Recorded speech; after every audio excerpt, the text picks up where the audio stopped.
Ngithanda ukunibingelela nonke emakhaya lapho kufinyelela khona izifundo zethu. Okhulumayo uBenwa Kamaseko, kanti angihambi ngedwa, ngihamba nomzalwane ozathi azazise. Sawubona babukele emakhaya, themba lonke liphilile. Okhulumayo ngubrother Previous Mpofu. Ngaphambi kokuba siqalise isifundo sethu, sizathi sibe nomthandazo uma sikhulekele ngesifundo sethu sanamhlanje. Baba wethu sezulwini, Nkosi yethu engcwele, sithanda ukukubonga Nkosi uthi waba nathi, wasigcina usilonda.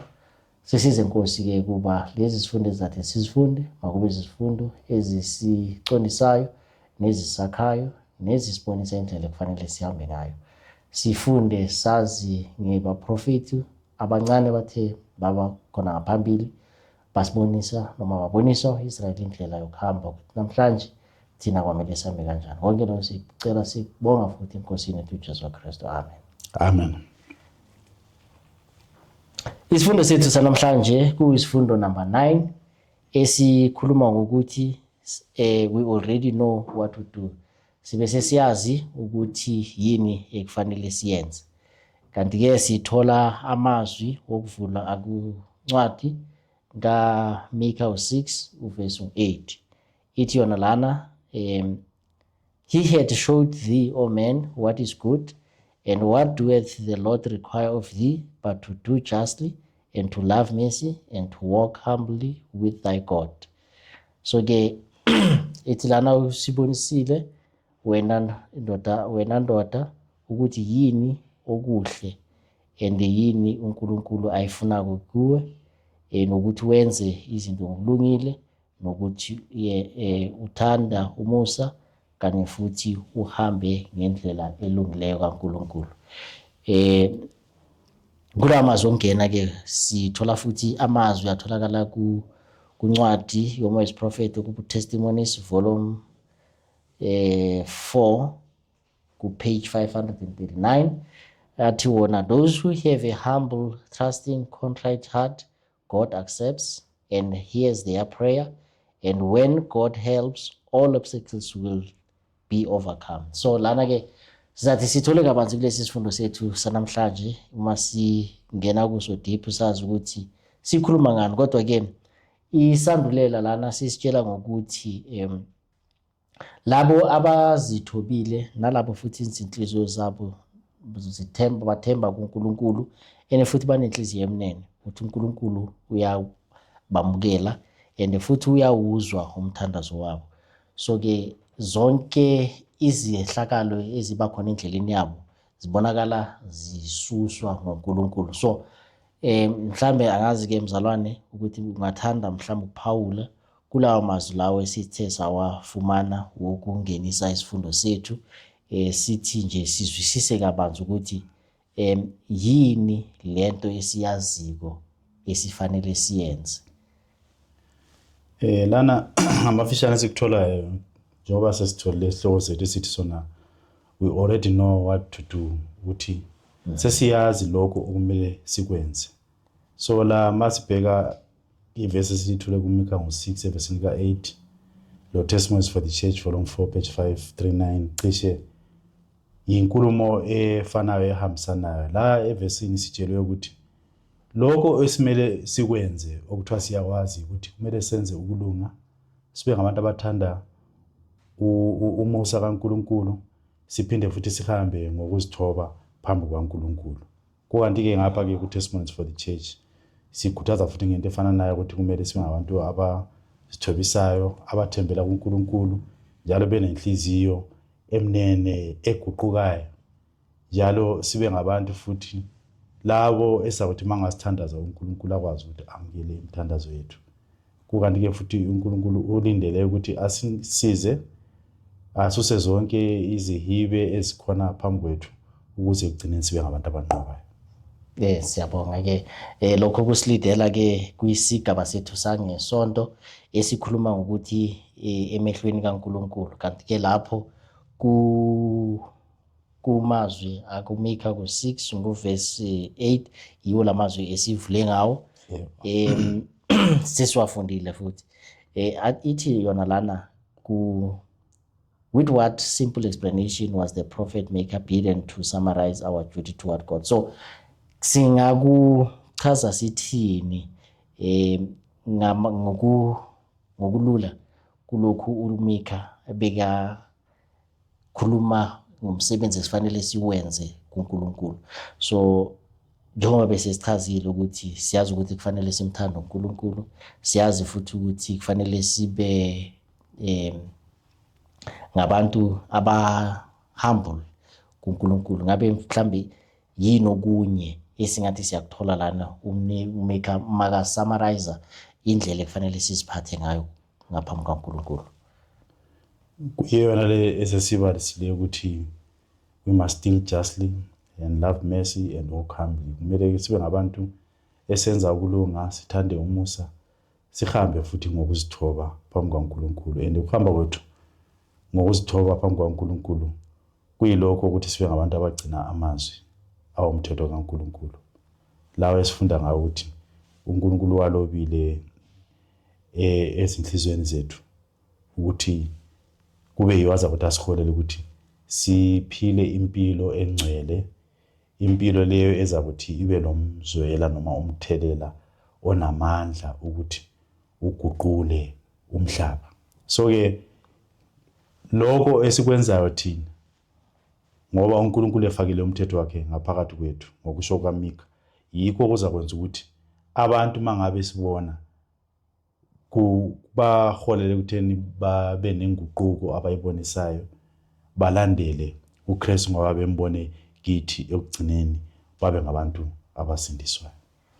Siyabonga futhi lana njengoba sochazile ukuthi umthetho kaNkulunkulu ulotshwe ezinhlizweni zethu, and kuthiwa uzathi futhi uwenze ukuthi izingqondo zethu zibe more kuJesu Kristu, ngokuba sesiphila ngokomthetho kaNkulunkulu. So if sithe savumela izinhliziyo zethu ukuthi mazilawulwe uNkulunkulu, then ngokunjalo nomthetho wakhe uzathi uphile kuthina. Ithi lana futhi uma uchaza lana umoya wesiprofethi, ithi labo abenza ukubi, abanomona, abathanda izwe, if bangazinikela kuNkulunkulu ngokuphelele, then zonke lezi zinto ezimbi ezenzakala kubo zizathi zihluthwe ziphume ezinhlizweni zabo. So ezinhlizweni zethu if siletha umthetho kaNkulunkulu, then uNkulunkulu uzathi asisize ukuthi zonke lezi zinto ezimbi noma sithanda izwe, sithanda izinto zasezweni, zizathi zibonakale ziphumile kithi.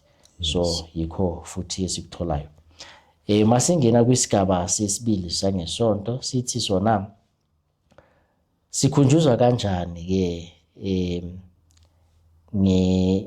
ngokuziphatha kwethu? How are we reminded about the need for sterling integrity?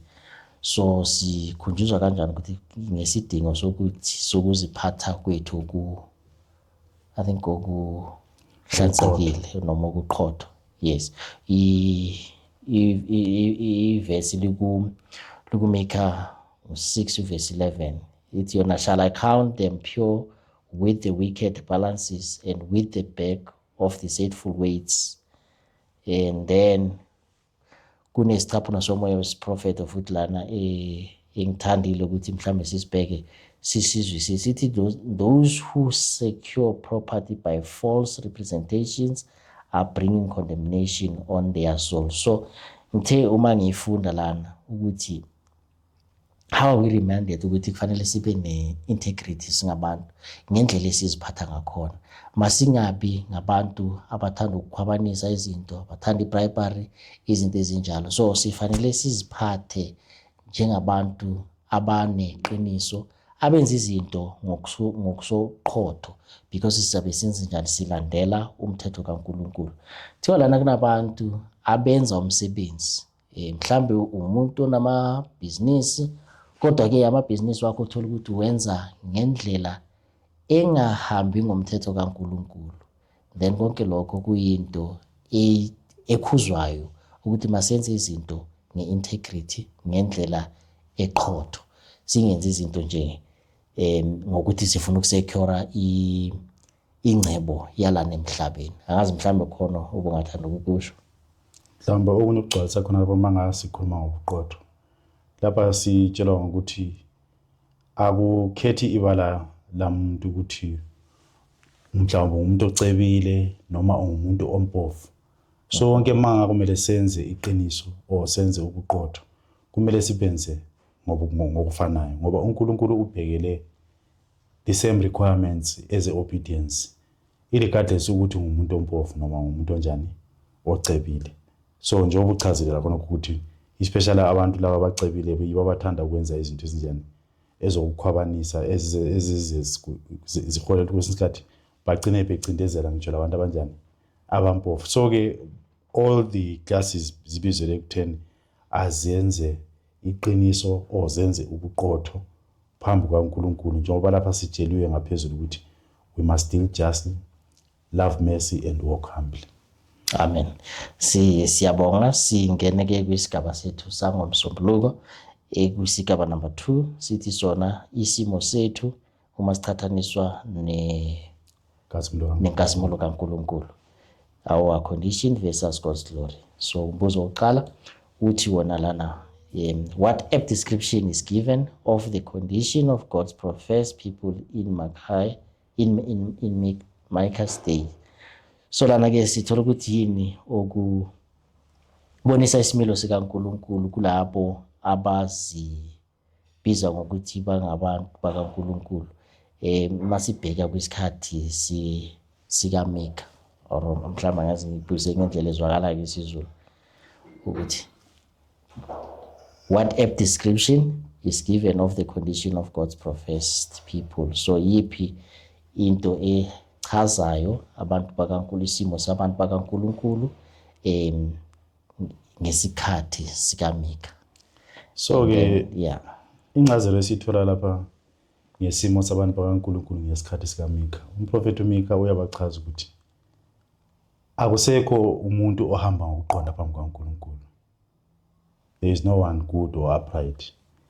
Uthena umuntu nomuntu useyisitha sikabani sikamfowabo. Bonke abantu batholakala bengabantu abacwile ekwenzeni izono. Akusekho umuntu olandela umthetho kaNkulunkulu. Abantu sebeziphilela ngendlela yabo. So ke kuyileso simo ke uMika asivezayo ukuthi ngoba abantu bonke behlubukile endleleni kaNkulunkulu bengasenza ukuqonda bengasenza ukulunga bengasalandela umthetho kaNkulunkulu ubabizela ukuthi inkazimulo kaNkulunkulu ayisozinjani itholakale ivezwe ebantwini abanjalo. Uthena ke lesi isimo bekuyisimo akade sisenza ukuthi laba abantu noma lesi sizwe esiphile esikhathini sikaMika sibe isizwe esifanele ukungabe siyabhujiswa. Kodwa ke ngoba uNkulunkulu enomusa akazange athanda ukuthi asibhubhise ubathumela umprofeti uMika ukuthi eze kubo namazwi awesixwayiso ukuze basuke ezindleleni zabo ezingaqondile basuke ekutheni babe izitha zabafowabo o izitha zabazalwane babuyele futhi endleleni ukuthi benze ukulunga benze umthetho kaNkulunkulu.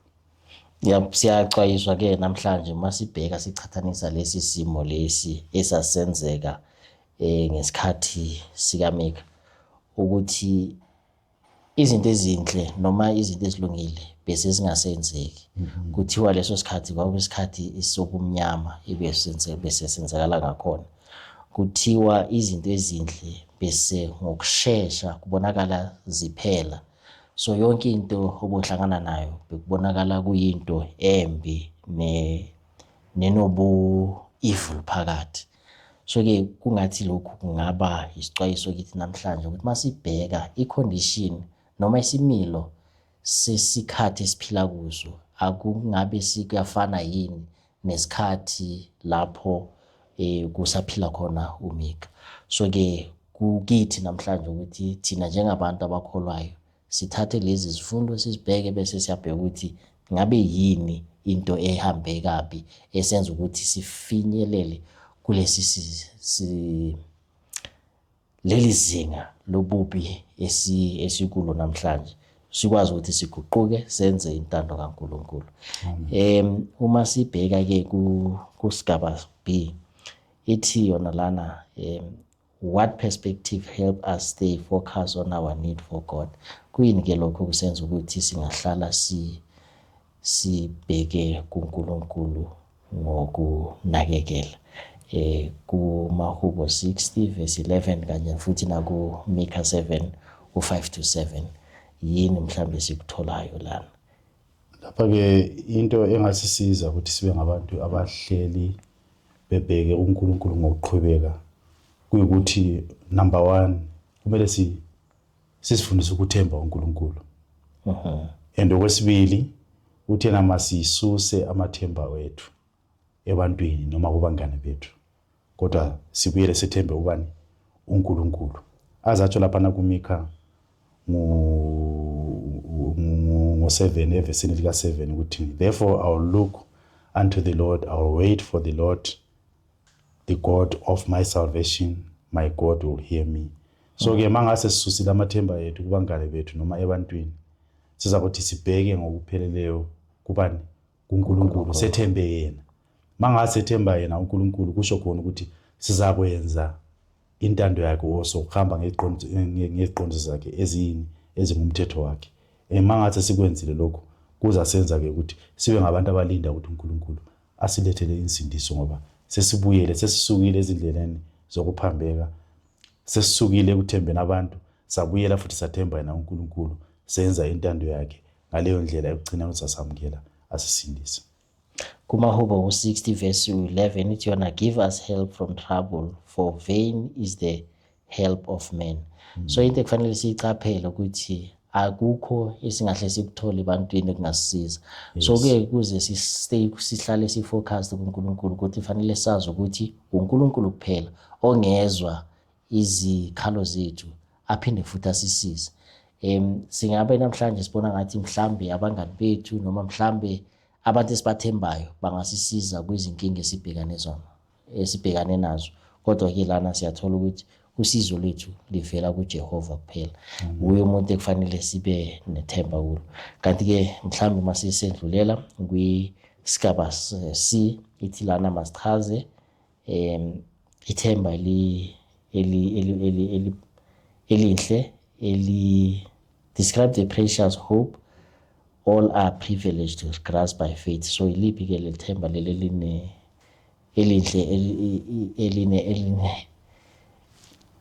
lapha uthena-ke ithemba eligugu, yebo, njalo futhi elilithuba elihle esingalibamba ngelokukholwa, kuyilelo elokuthi uNkulunkulu uzaphinda futhi anjani asi-restore noma asibuyisele esimeni sethu sakuqala.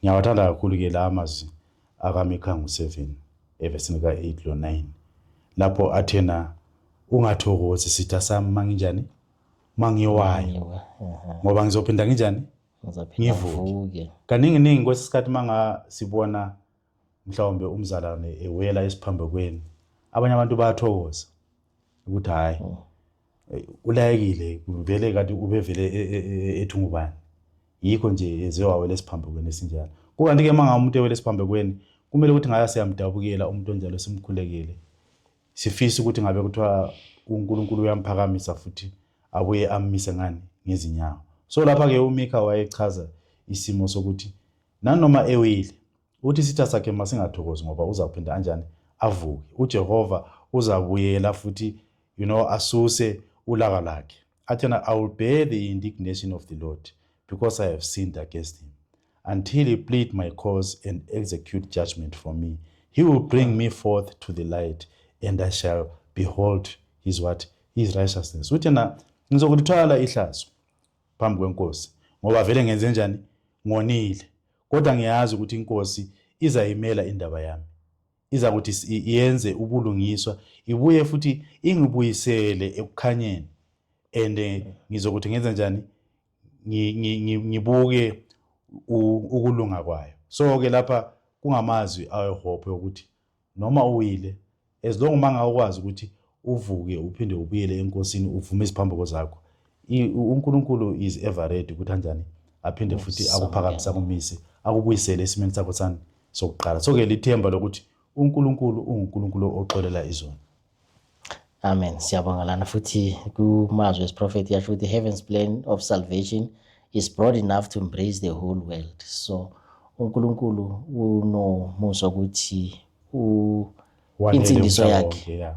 yanele wonke umhlaba. And futhi yena lana uNkulunkulu akathandi ukubona labo abenza okubi bachabalala or mhlambe futhi bangaphumeleli. uNkulunkulu uthanda ngathi wonke umuntu kangalungisa isimilo sakhe abe umuntu osendleleni yokulunga.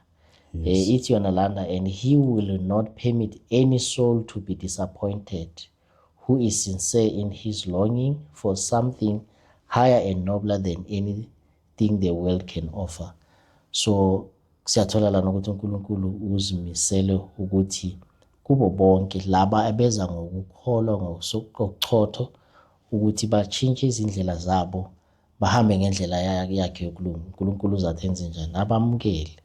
And ithi yana lana, the way uNkulunkulu angakhona, there's no any offer that can be actually elinga-explainwa the way uNkulunkulu alindele ukuthi anikeze khona labo abagucukayo.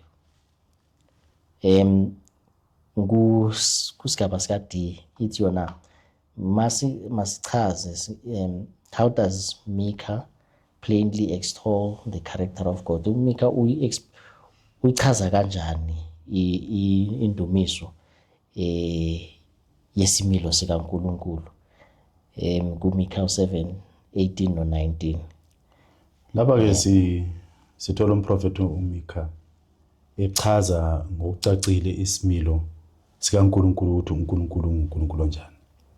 Usichaza lapha, uyabuza ukuthi ungubani uNkulunkulu onjani, onjengawe wena uNkulunkulu, wena oxolela ini ububi njalo ubuke udlule iziphambeko zalabo abantu abayinsali yakho, and mawunjalo futhi nentukuthelo yakho awuyigcini ngokunjani, ngokunaphakade. Uyathukuthelela umuntu uphinde wenze njani, umbonise umusa. So ke uzama ukuthi achaze ukuthi uNkulunkulu esimkhonzayo kunguNkulunkulu lo onentukuthelo, kodwa ke enentukuthelo enjalo uyakwazi ukuthi futhi akwazi ukuthi ayisuse leyo ntukuthelo, abekezelele umuntu onjani, oyisoni.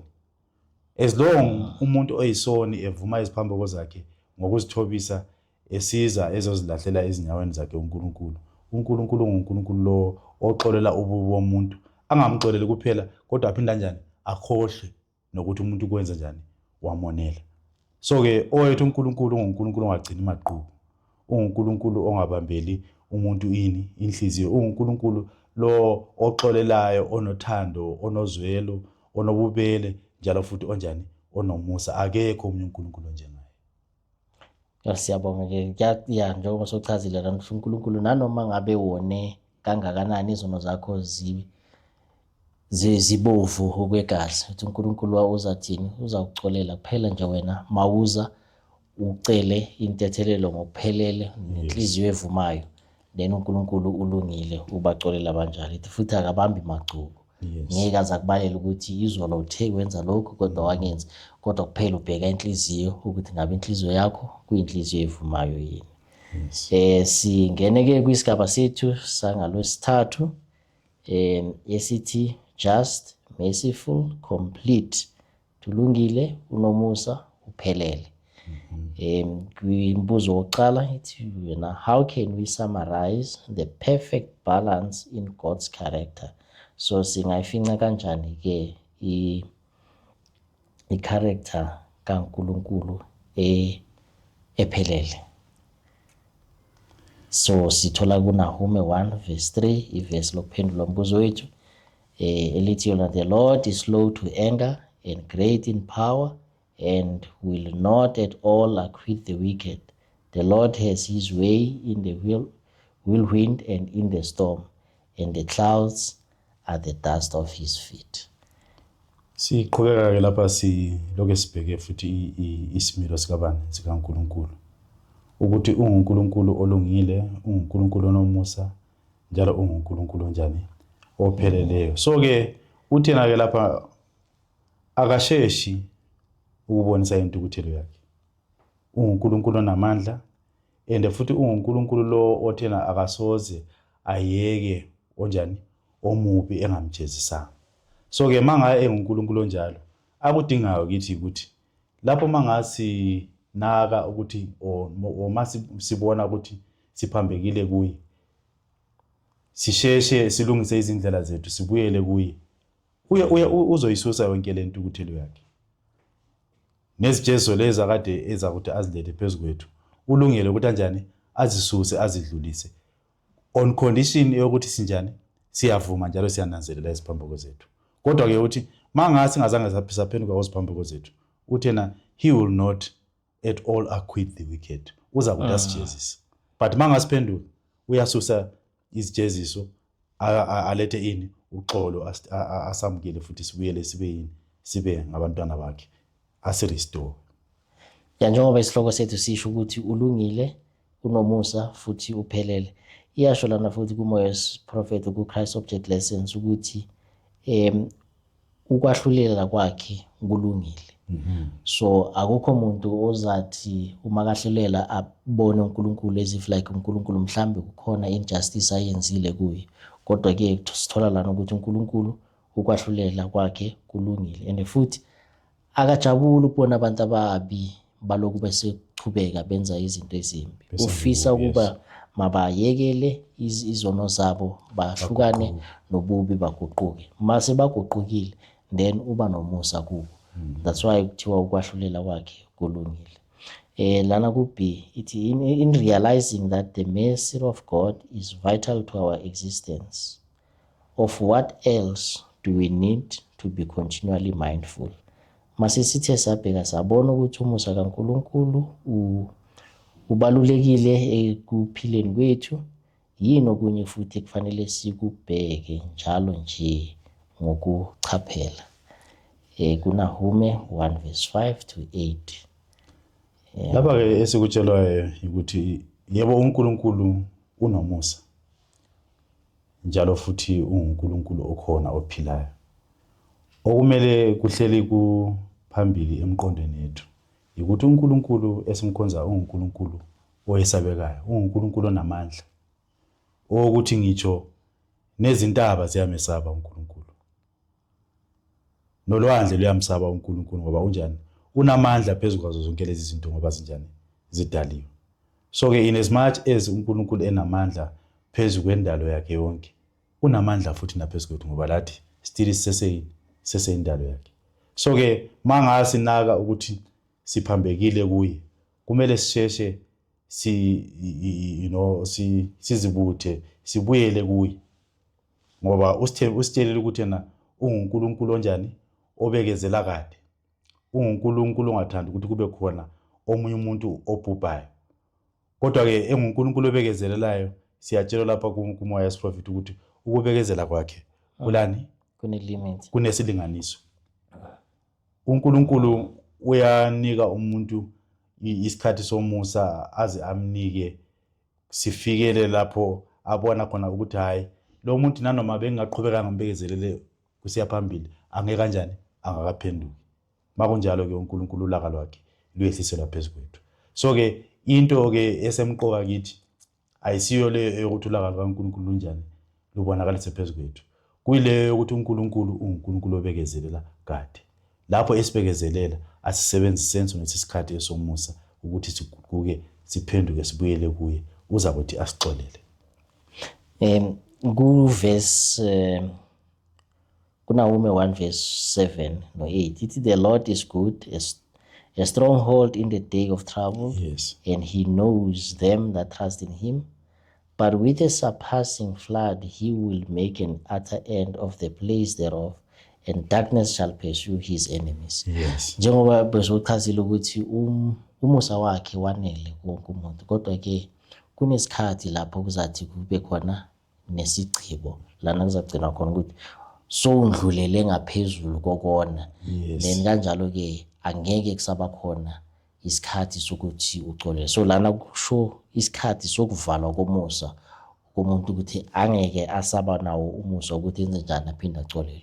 So kubalekile ke ukuthi kuyile impilo esiyiphilayo njengoba ishilo lana ukuthi we must be mindful of one thing esingahlala siyenza njalo nje siloku sithi hayi siyamazi uNkulunkulu wenza njani ulungile unomusa uzathi angicolele izono zami phinde lokhu ngenza isono njalo nje ulungile unomusa uzangicolela so kufanele sikubheke lokho ukuthi kunesikhathi la uNkulunkulu azafika khona athi kune limit yini isigcibo yes kunesigcibo sayo yonke into eyenziwayo so yikho kufanele sihle sikubhekile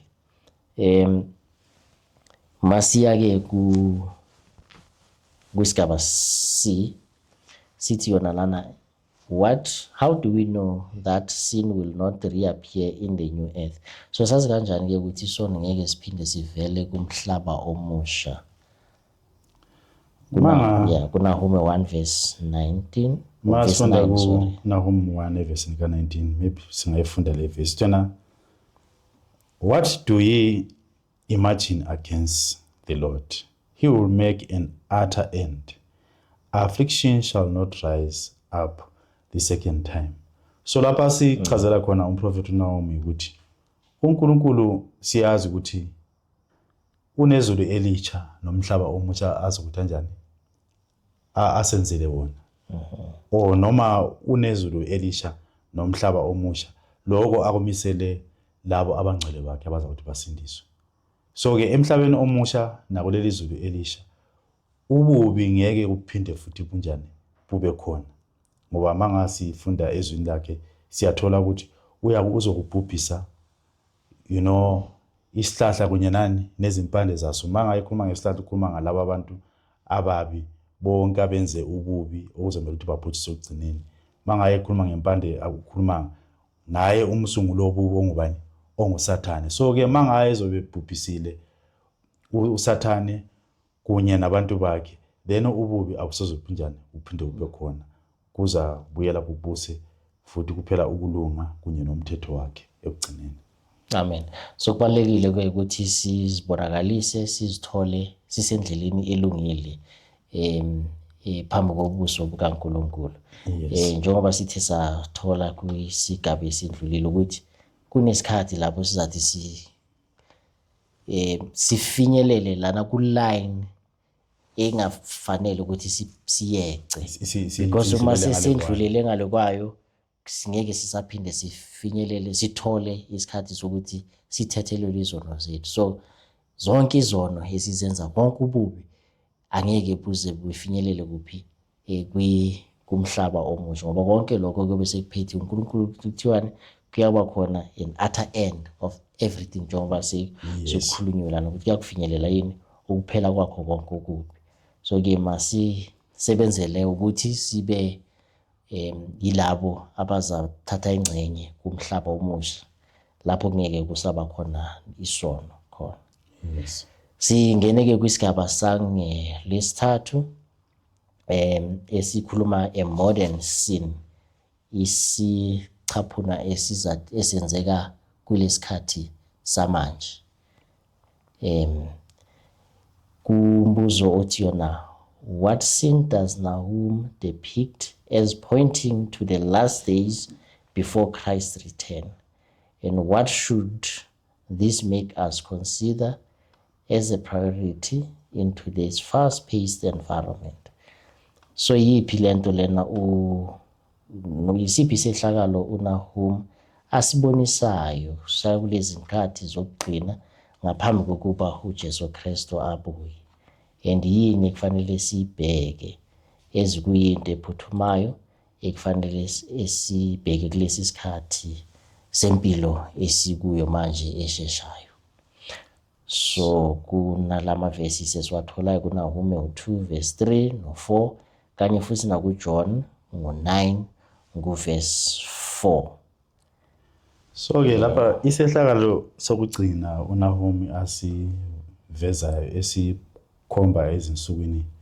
zokuphela ngaphambi kokubana uKristu aze okumele ukuthi kube yisehlakalo esihleli siphambi kwethu sisibalulekisa kulesi sikhathi esiphila kiso sichazwa ngcono kakhulu kuJohane ngo9 verse 4 lapha athona I must work the works of him that sent me while it is day the night cometh when no man can what can work. So ke la sitshelwa ngomsebenzi okumele siwenze okuqala ukuthi sixwayise ini umhlaba ngosuku olwesabekayo lolo lukhulu oluphambi kwethu olokuza kwabani kukaKristu.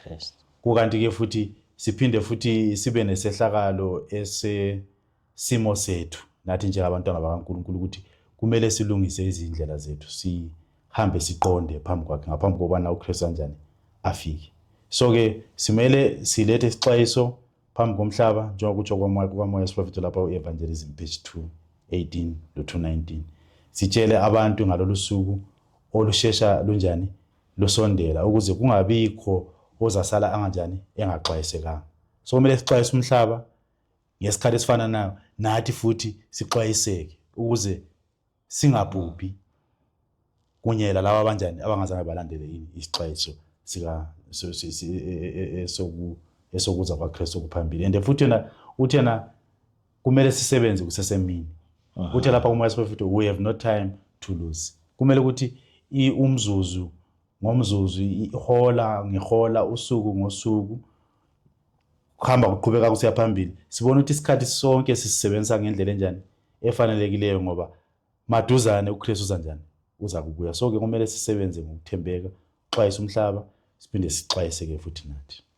Amen. Uthi lana kuNahume ku-2 verse 4. Uthi the chariots shall rage in the streets, they shall clash with one against another in the broad ways. They shall seem like torches, they shall run like lightnings. So uyakhuluma lana ukuthi lesi sihlakalo esizayo kuyakuba khona isihlakalo kubonakala lapho izinqola zichayisana kuba isiphithiphithi emgwaqweni. Ithi yona in a broad ways they shall be like torches, they shall run like lightnings, the way izinto zizathi zenzakala ngakhona. And then futhi ngaphezu kwakho yonke le ncube evanga ezathi yenzakala ithi yona lana isikhathi asisekho. Ithi yona sound an alarm through the land kuthi makungabikho umuntu onganikezwanga isixwayiso sokuza kwenkosi yethu Jesu Kristu. Lapho sisabona khona izihlakalo eziningi zenzakala ezigcwalisela ukuza kwakhe ukuthi sikusondele kangakanani. So ithi yona lana masibheka ku Evangelism page 218 and 19, we have warnings now which we may give, a work now which we may do, but soon it will be more difficult than we imagine. So isikhathi manje sisasenaso sokuthi singanikeza abantu izixwayiso, kusesekhona isikhathi sokuthi futhi singenzani singasebenza. Kodwa ke kuthiwa isikhathi masiloku sihamba kuyakuba nzima ukuthi singakhona ukuthi senze njani, sisebenze sitshela abantu sibanikeze izixwayiso zokuza kwenkosi ukuthi kuyakuba khona iziphithiphithi zonke izinto ezenzakalayo esizibonayo zenzakala namhlanje. Ithi I think sihlala sizwa alezi sifundayo njalo ukuthi kuyakuba khona izimpi namahemuhemu wezimpi, konke lokho siyakubona kuyagcwalisekeka kuyenzakala. So ke kukithi namhlanje ukuthi masisheshe senze ukuza kwenkosi ukuthi mawuphuthume. Ithi lapha the Lord is coming, we hear the footsteps of an approaching God as he comes to punish the world for its iniquity. We are to prepare the way for him by acting our part in getting a people ready for the great day. So sinomsebenzi omkhulu esinikezwe wona kufanele siwenze. Kwamele sinikeze abantu isixwayiso, sibanikeze ukuthi inkosi isisondele masinyane izathi ifike. Njengoba sibona zonke lezi zehlakalo zenzakala zisho ukuthi inkosi izinyathelo zayo zokusondela ukuza kwayo sesiseduzane. Yes. Singangena ke kusigaba esilandelayo, but ngaphambi singene kusigaba esilandelayo ithi lana every church member who has a knowledge of the truth is expected to work while the day lasts, for the night cometh when no man can work. So this is an individual responsibility yawo wonke umuntu okhona enkonzweni ukuthi makazi ukuthi umsebenzi umile manje kufanele ukuthi awenze because kuyakuba khona isikhathi singeke sisaba khona. Masibheke mhlambe ku B, ithi yona masichaze the fate of all who reject God's mercy, receiving his fury as shown toward Nineveh and Assyria. Ngabe sichaza sithini ke impumela yalabo abalahla noma abalahla umusa kaNkulunkulu. So laba ngamafishane sitshelwa ngesiphetho salaba abantu abangasoze kumbe laba abantu abazakuthi benqabe umusa kaNkulunkulu. Isiphetho sabo kuyikuthi uNkulunkulu uzakuthi ehlisele ulaka lwakhe phezukwabo njengalokho enza ku-Asiriya nakuNineve. iNineve yabangcono ngoba uNkulunkulu akasayibhubhisanga ngoba babonisa ini ukuphenduka. Kodwa ke laba abangaphendukiyo siyatshela lapha la ku-Prophets and Kings page 364 ukuthi umusa kaNkulunkulu unesigaba lapho onjani ofika uphelele khona. Manga sesifike lapho kubekezela kaNkulunkulu okufika khona ekugcineni siyilabo abantu abangafuna ukuphenduka, uNkulunkulu uzakuthi ehlisele izahlulelo zakhe phezukwethu sibe ngabantu abanjani abaphuthiswayo. Siyabonga. Sizathi ke sindlulele kwisigaba sethu sokugcina ekuyisigaba number 5 esithi history repeats itself, umlando uyaziphinda. Lapha ithi yona ke kwisigaba sokuqala, how is Assyria's downfall depicted and why is this especially relevant now? Kuthiwa ke iboniswa ukuwa kwe-Assyria kuboniswa kanjani and kungani lokhu kubonakala kubalulekile kulesi sikhathi samanje. So lapha sitshela ngombuso wase-Assyria ukuthi wazibona ungumbuso ophakemeyo, ungumbuso osatshwayo. So ke benesimo esinjalo bazibona sebebakhulu kakhulu, basuka ekutheni benze intando kabani kaNkulunkulu. uNkulunkulu ngoba yenguNkulunkulu onamandla, ngithi sifunde ngaye emva ngale. Wabonisa amandla akhe ngokuthi athobise i-Assyria ayibhidlise. Ingumbuso omkhulu kodwa ekugcineni ibonakala injani ilahlwa phansi ngenxa yokusiphakamisa. Lathi namhlanje izizwe zonke ezikhona emhlabeni mangabe izizwe lezo ezizigabisayo, ezisiphakamisayo, ezingalandeli izidingo noma imilayezo kaNkulunkulu, uNkulunkulu uzakuthi athobise zonke izizwe ezinjalo. Nathi namhlanje nje abantwana bakhe uzakuthi asithobise ngokuthi asehlisele izijeziso zakhe sigcine singalibonanga izulu lelanjani asilungiselele lona. So ke sidinga ukuthi sibe ngabantu abalahla kusigabisa, usiphakamisa nakho konke ukuthi sizibone singabantu abaphakemeyo, senze lokho uNkulunkulu asimisele khona. Uma sesivala ngokusigaba sokugcina ithi yona kubonakala lokhu how is a similar scene soon to occur. So lokhu okwenzakala kwe-Assyria njengoba sokuchazile ukuthi i-Assyria yazibonakalisa kuyisizwe esikhulu esizibona singeke size siwe the way besenza ngakhona izinto, kodwa ke sagcina senze njani, sithotshiswa kwakhona ukuthi kwase great fall. So ke namhlanje kuthiwa lesi sehlakalo singabonakala sinjani namhlanje senzakala.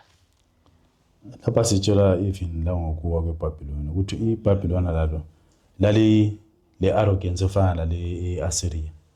uNkulunkulu wenza njani? Wawuyisa umbuso weBhabhiloni. So ke ma uNkulunkulu wakwazi ukuthi athobise umbuso weAssyria, athobise umbuso weBhabhiloni, okuzomhlola ukuthi athobise lembuso le khona ebusa namhlanje kwini akukho. So ke simele sifunde ngokuthotshiswa kwabo, lokho kusiholele ukutheni thina sibe ngabantu abazakuthi siphenduke ezonweni zethu, senze ukulunga, then uNkulunkulu kunokuthi asithobise uzakuthi asiphakamise, asithathe asingenise embusweni wakhe.